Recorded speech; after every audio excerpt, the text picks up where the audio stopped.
The Monongahela River, or the Mon, is a 130-mile-long waterway that cuts through Pennsylvania and West Virginia, connecting Pittsburgh to Fairmont. As many Appalachian places, it is a hot spot for cryptid activity. Flowing into the Ohio River, perhaps it has been the culprit all along, the origin of all the strange and scary in what must be one of the country's most haunted waterways. Or, at least, some of its evil's origins.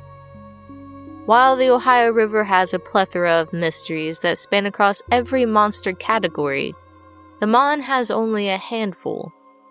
But the ones it does have are weird and unique. Inside its waters hide humanoid fish, two-headed giant turtles, and incredibly long mega catfishes. On its banks wander electric Bigfoot, super smart Bigfoot, handsome Bigfoot, and little Bigfoot. My favorite, though, is the most obscure of them all, a giant, man-eating beaver. Now, when I first came across a mention of this creature, I thought, hold on, this can't be real. While I feel that way about almost all cryptids, I meant it in a different way for the Monongahela giant man-eating beaver. In all of my research, chats, and reading, I had never heard of it. And this is something people would talk about, right?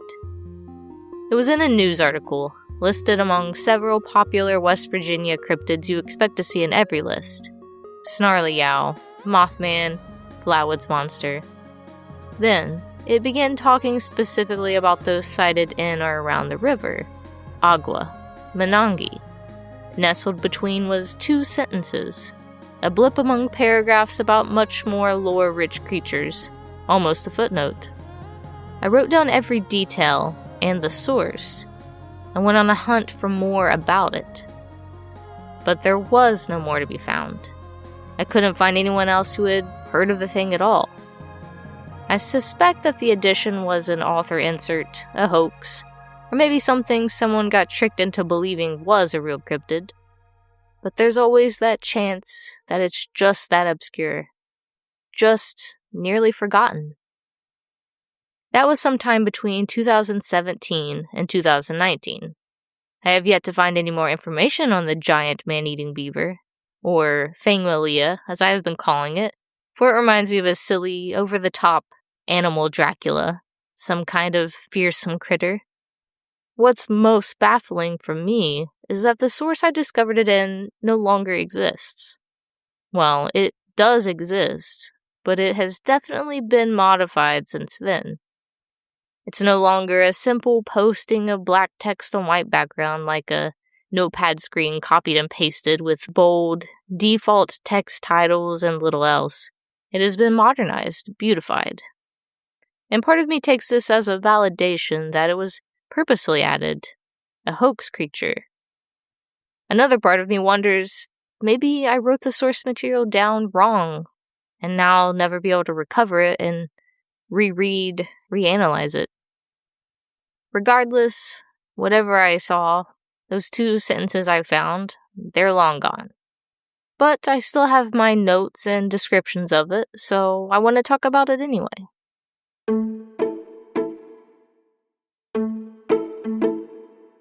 Fangmalia isn't particularly different from the usual North American beaver, appearance-wise.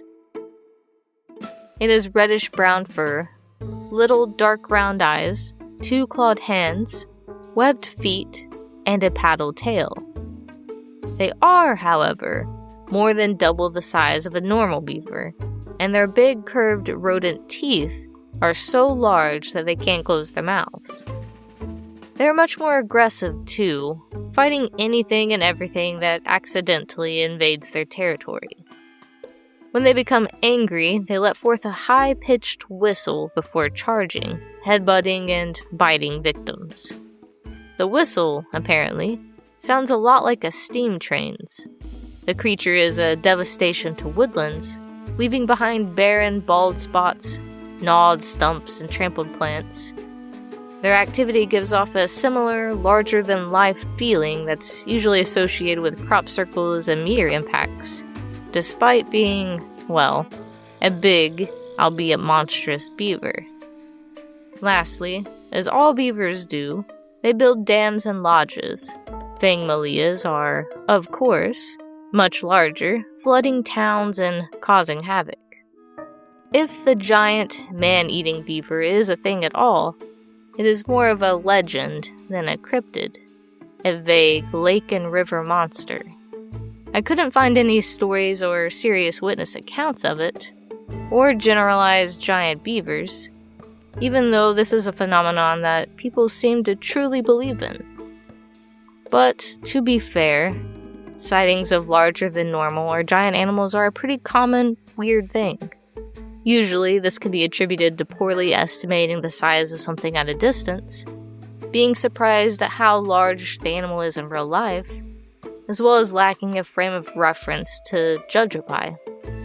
I did come across one book which claimed to have more information, in addition to actual eyewitness accounts of giant beavers, linking them to strange large tunnels, holes, and the fur trade in Manitoba.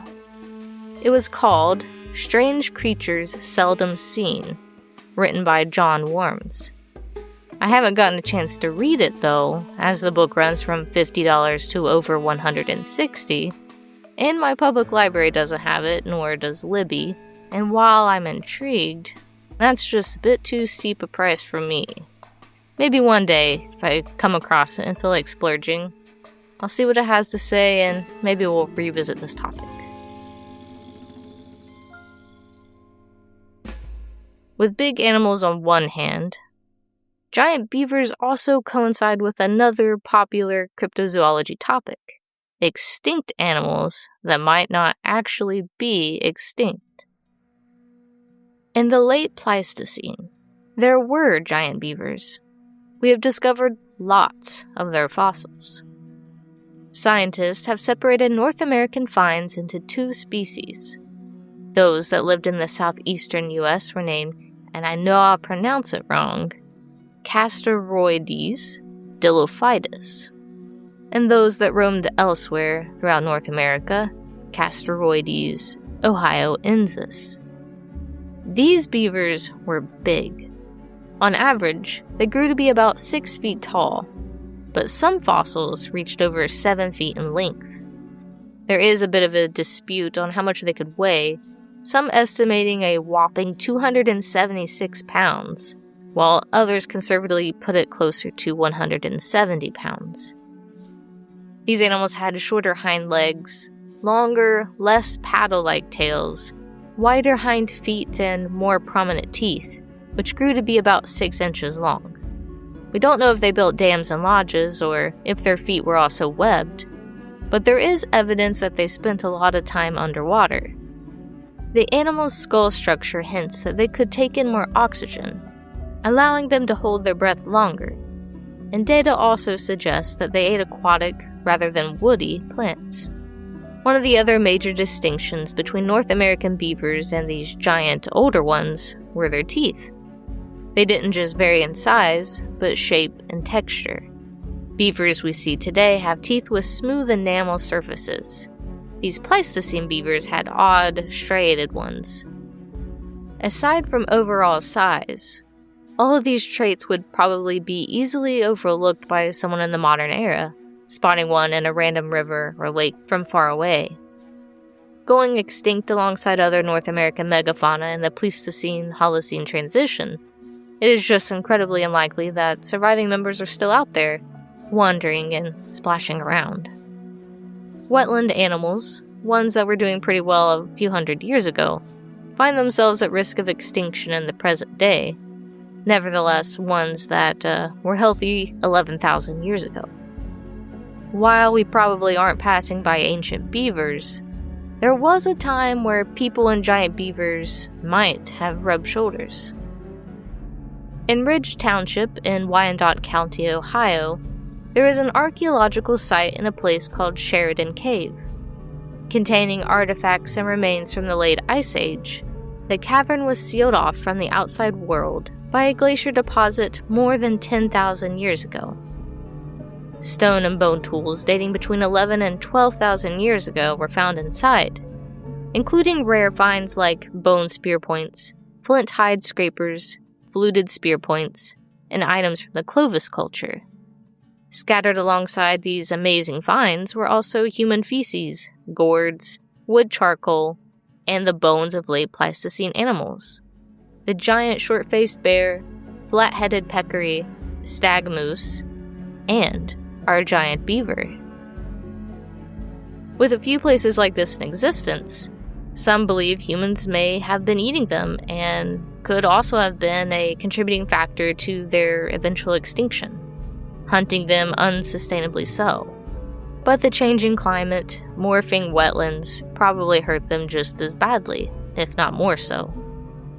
A dent in the whole human-caused extinction theory, we've never actually discovered evidence that humans butchered, hunted, or utilized the animals at all, finding no wounds or trace evidence on the animals' remains. Even if people didn't eat or use the giant beavers, they may have still seen them. The fossil record indicates that the last surviving members of the species hung on below the Great Lakes, in the lowlands of Ohio and New York, where native peoples were living at the time.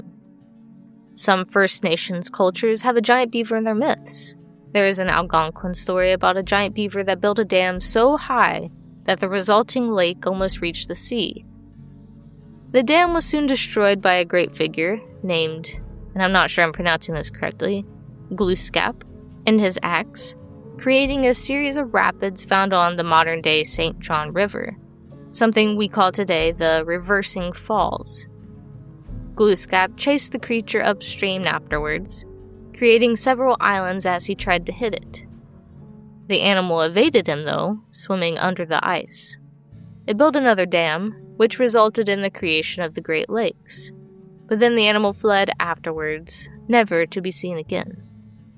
Another First Nations tale features a giant beaver that stood as tall as the tallest man and walked upright. While these stories don't prove people and giant beavers shared territory, blows, or a stream, some claim that it could be evidence of First Nation contact with the extinct animals, or perhaps, at least, their bones.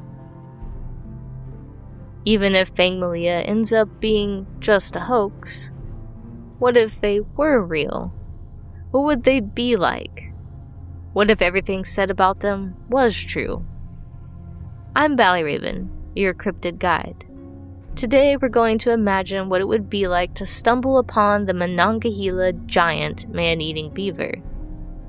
For this encounter, we'll be traveling by kayak, so grab your life jackets, and we'll go. Before we get into the story, we need to thank our sponsors.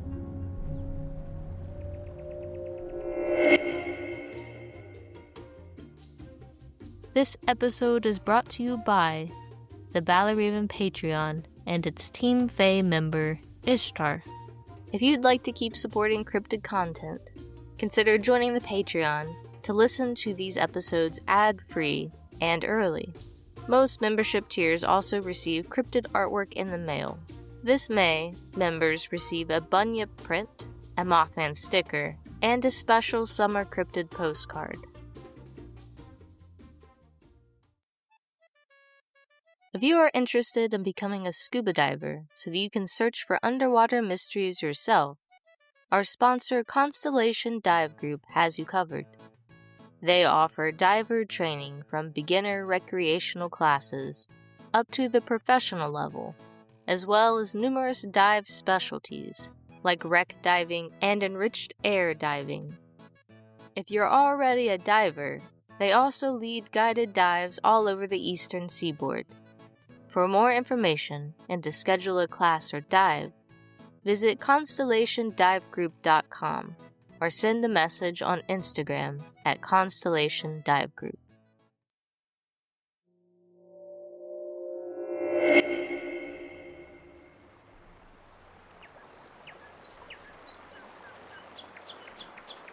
Paddling down the river in the remote Appalachian wilderness, it is a beautiful summer afternoon filled with birdsong and sunshine.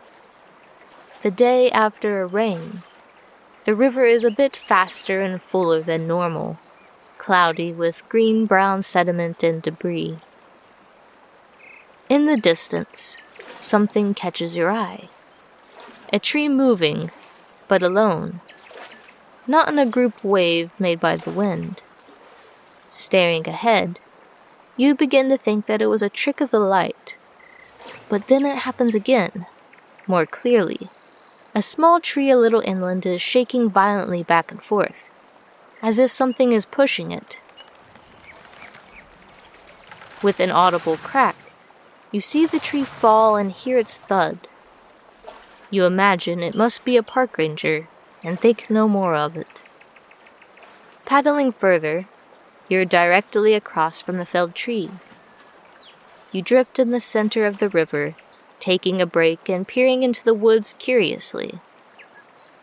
The area is much more sparse than the surrounding forest.